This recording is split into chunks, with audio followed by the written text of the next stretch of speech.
Now, lists are a great way to get organised on Twitter. You create a list, you can just look at the people in that list only. But the good news is that other people have created really useful, publicly available lists. Like, for example, this one on this charity site. So if you're interested in following other charities and connecting with them, you can take a look at their lists and even subscribe to them so you've got access to them from your own profile. Here's how. So let's imagine you want to create contacts with other charities in the UK. So go to a site like this, the Coalition of Small Charities. You can go to their profile by clicking on there, brings up this view, and then you click on the list that they've got. So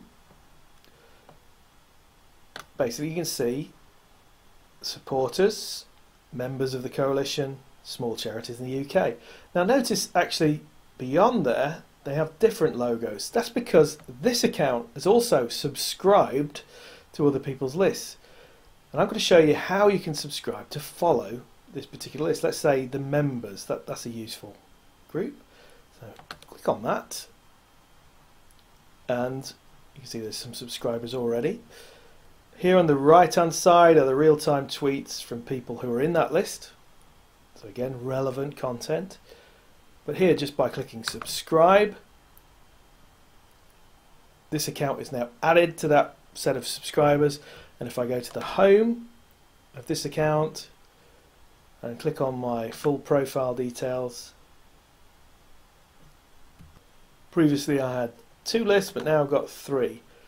2 of which I've created myself. There they are, and they appear at the top always. But here's one I've subscribed to. So I can go to that list. I can see which members of that list I'm not yet following. Pick out the ones I'm interested in. Click follow for any of those. And because I've always got access to this list anytime from my profile, at some point in the future I can choose to perhaps add or remove them. So I'll create a new list. I'll call this one Charities UK. Make it private for now, just so I can be comfortable with it. But think about some other lists out there, and it's generally you're looking for accounts that have been on Twitter for a while, because not all accounts will have lists publicly listed. That's something to be aware of. Another good example, though, just quickly, is to show you journalism.co.uk.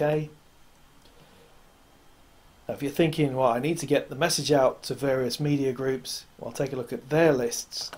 Here I can see them straight away on the profile.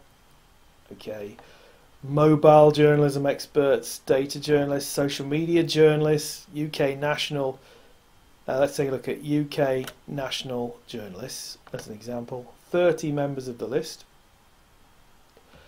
There's 39 subscribers, so shows you how popular a list is by the number of people that choose to follow it and keep in touch with it. So you could again become one of those people, and again from your home profile that will now appear as one of the lists you have access to.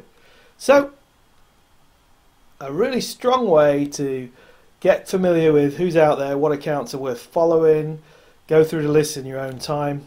Just subscribe to other people's lists, and the latest one that you subscribe to goes to the top of that, but obviously preceded by lists you've created yourselves.